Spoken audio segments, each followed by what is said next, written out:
all subjects. You're listening to Classic Car Talk with Paul and Richard. Hello and welcome back. It's Richard here again, along with the one and only Paul Guinness. Yes, hello everyone. Now, we're both crazy about classics, so if old cars are your passion too, then you're definitely in the right place. Absolutely true enough. And before we get going, may we give huge thanks for all the messages we've received since last week's show. We're just so pleased that you're enjoying what we do. Absolutely, yeah, thank you all. We've had some amazing feedback. Yeah, we certainly have, Paul. And as well as our listeners in the UK and the USA, I'm very pleased to welcome listeners in Sweden and the Czech Republic too. So really? That's hey to Sweden and ahoy to you guys in the Czech Republic. Rich, what on earth are you on about now? That's hello in Swedish and Czech. Yeah, I'm not sure I believe you. I'm going to check that later. But Rich, despite the success of last week's show, you seem a bit glum, mate. Are you okay? Oh, I'm just a bit down, Paul. I split up with my yoga teacher girlfriend last week. She put me in a very difficult position. Oh, here we go. You can't help yourself, can you? Don't worry, though, Paul. I've got a new date. I'm dating a chiropractor. Oh, well done. Yeah, we weren't sure about one another when we first met, but suddenly we just clicked. Oh, this gets worse. You know, we've probably just lost about 5,000 listeners thanks to your so-called jokes. It's comedy gold, mate. Well, whatever.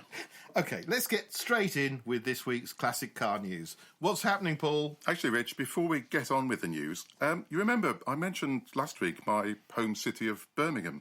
And, of course, that's the home of the famous Longbridge factory and proper curry. Yeah, I remember that.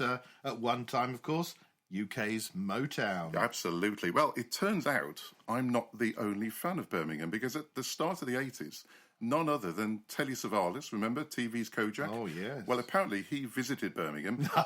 Well, he narrated a promotional film for the city, shall we say. That's more like it. You mean he read a script in a studio somewhere in LA? I bet he never came near the place. Can you imagine Kojak doing a bit of shopping in the Bullring shopping centre? Well, yeah, OK, you make a good point. Although he did seem impressed with Birmingham's road network 40 years ago. Let's have a quick listen. Birmingham's road systems are revolutionary. The Inner Ring Road, Queensway, a 4-mile circuit of dual carriageways, tunnels and overpasses, linking up with the main arteries of the city and the Aston Expressway.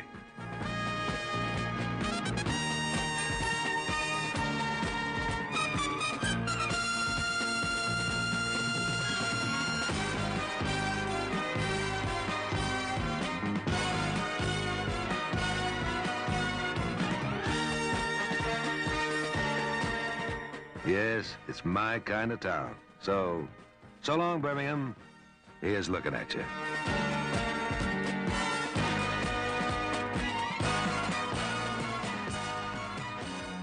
Oh, that's so cheesy, but it's absolutely brilliant.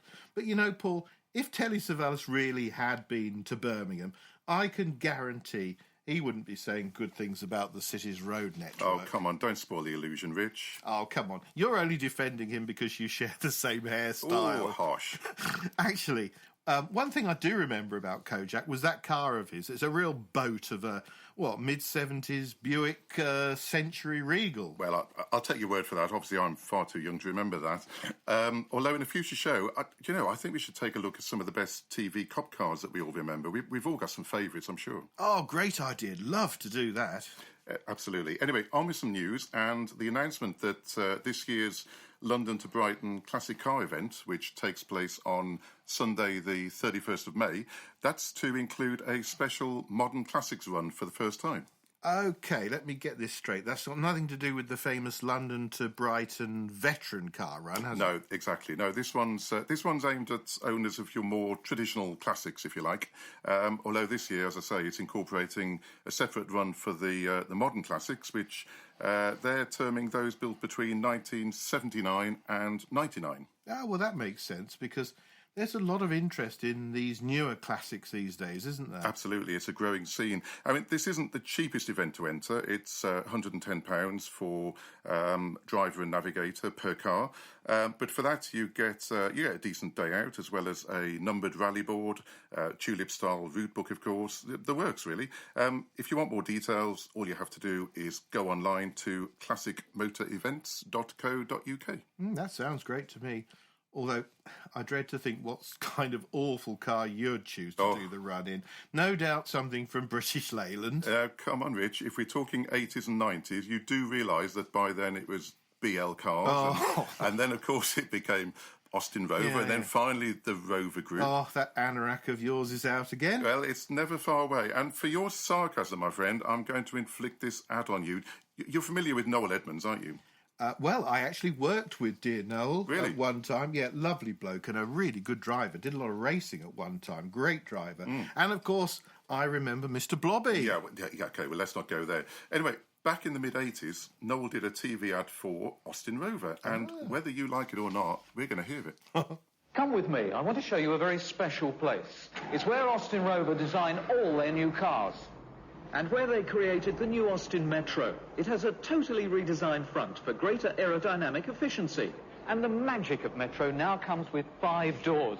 Both the 3- and 5-door models have totally restyled interiors, with improved ventilation and controls brought to your fingertips. There are new Maestros, including this one. Go on. The new 2-litre fuel-injected MG. And it looks really terrific out on the road. There are a lot more new cars I'd like to show you, like this, the new Austin Montego Estate. And I think it's the most stylish estate car ever designed. What's more, it's British. I've enjoyed finding out all about the new cars, and Austin Rover are challenging you to come to your nearest showroom and do the same. Austin Rover, driving at its best. Oh, I don't know. Metro, Maestro, Montego, Mundano, morose, miserable.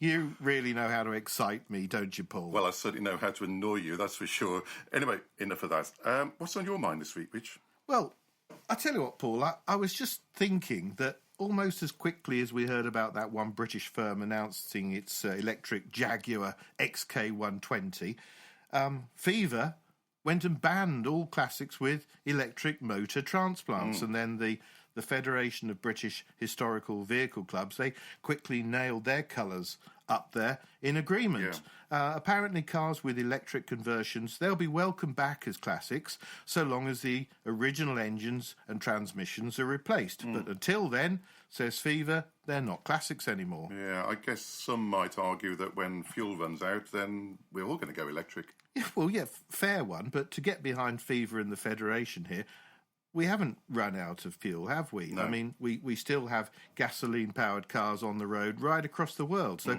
no one's saying we actually need electric classics. So no, that's true. I call it a solution in search of a problem. I can't disagree, mate.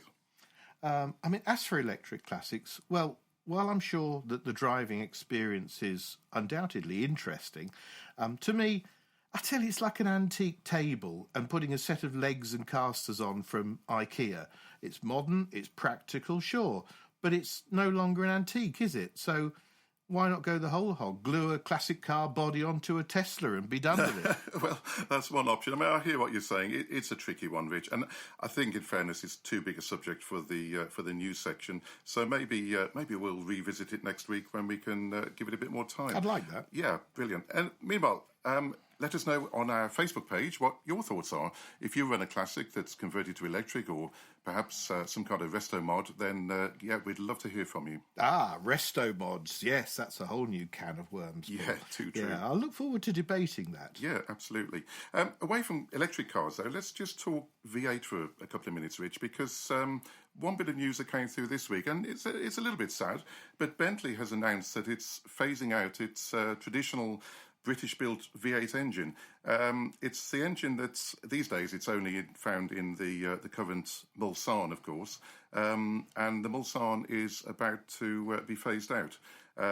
Bentley has announced a limited edition of 30, which will be known as the Mulsanne 6.75 edition. Nice. And that's to celebrate the 6.75 litre classic V8 engine that has enjoyed, would you believe, a 60-year career? I didn't realise it was as long as that. Well, apparently it's the longest surviving power plant. Of course, it was launched in 1959. Back in the days when Rolls-Royce and Bentley were linked, of course, Rolls-Royce bought Bentley in 1931. And in 1959, launched the new L Series V8 engine, and that was put into the Silver Cloud 2 and the Bentley S2. Yep. But of course, over the next 60 years, it found its way into most of the classic Rolls-Royce and Bentleys that we so love today, the Silver Shadows, the Silver Spirits, and beyond. So it's the end of an era. It's the end of a terrific power plant. It's amazing how it's changed over the years. I mean, the dimensions and the layout are the same, but Bentley admit there's actually no parts are interchangeable between the current one and the one from 1959. Oh, sure. I mean, let's face it, when it launched, it was putting out, I think, somewhere around 200 horsepower, although obviously Rolls-Royce didn't release figures, and these days the Mulsanne pushes out around 530. So it's an engine that's evolved, but when these final 30 Mulsannes sell, that's the end of the old Rolls-Royce Bentley British V8. Oh, interesting. If there's time, Paul, one more news item, please. Sure.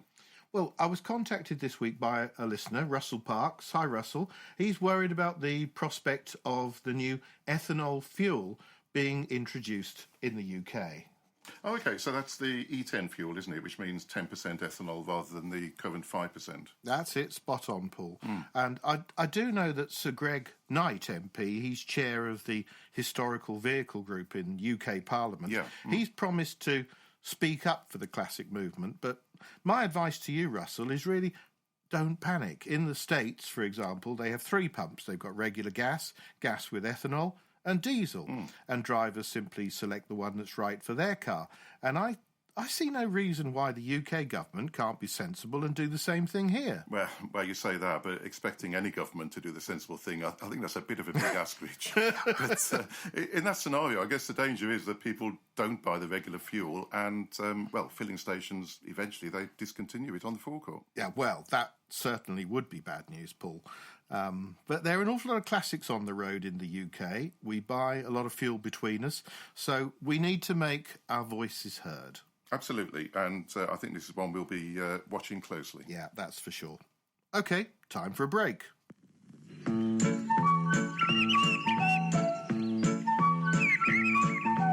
May we introduce ourselves? We are Smurfs, not gnomes or elves. We all work at National, Giving help and fun for all. we call it service with a Smurf. Petrol, oil, and air with mirth. National's the one place on earth. You get service with a Smurf. Welcome back. The Smurfs there. How can we ever forget them? Well, I've tried, believe me. Anyway, now it's time for our regular Market Watch section, which is brought to you in conjunction with our friends at Silverstone Car Auctions. Rich, have you been anywhere good this week? Well, I certainly have, Paul. As you know, last Saturday I was reporting for Classic Car Talk from Cars and Coffee in Florida, over in the sunshine. You have such a hard life. So I thought on Saturday, how can I top that this Saturday? And then I realised, how about a day in a cold shed in Norfolk? Glamorous, yeah. Oh, yeah. Now, my mother was born in King's Lynn. Really? So I felt right at home at the Anglia Classic Auctions sale, and I was approaching everyone with the traditional Norfolk greeting, as you da got a dick a boy. I'm not sure I want to know what that means. Well, I'm not saying, but hey, listeners from Norfolk, please contact Paul via the Facebook page, and you just tell him that I'm not making this up. I really have no idea what you're talking about. Anyway, coming back to the rather safer ground of the sale itself, Anglia Car Auctions, I mean, from fairly small beginnings a few years ago, this classic sale, it's developed into, well, a really serious auction, hasn't it? Well, it sure has, Paul. I mean, it was rammed with people. Was it? Yeah. Yeah, there were about 160 cars entered, and there were some really sweet rides amongst them too. It's always a mixed sale, this one, and none the worse for that. So at one end, I saw a sweet little Maestro 1.3. Then, if that's not an oxymoron, Well, one owner for the past 13 years, 58,000 miles on the clock. oh, now you're talking. Yeah, do you know it had your name written all over I it, bet Paul? it did.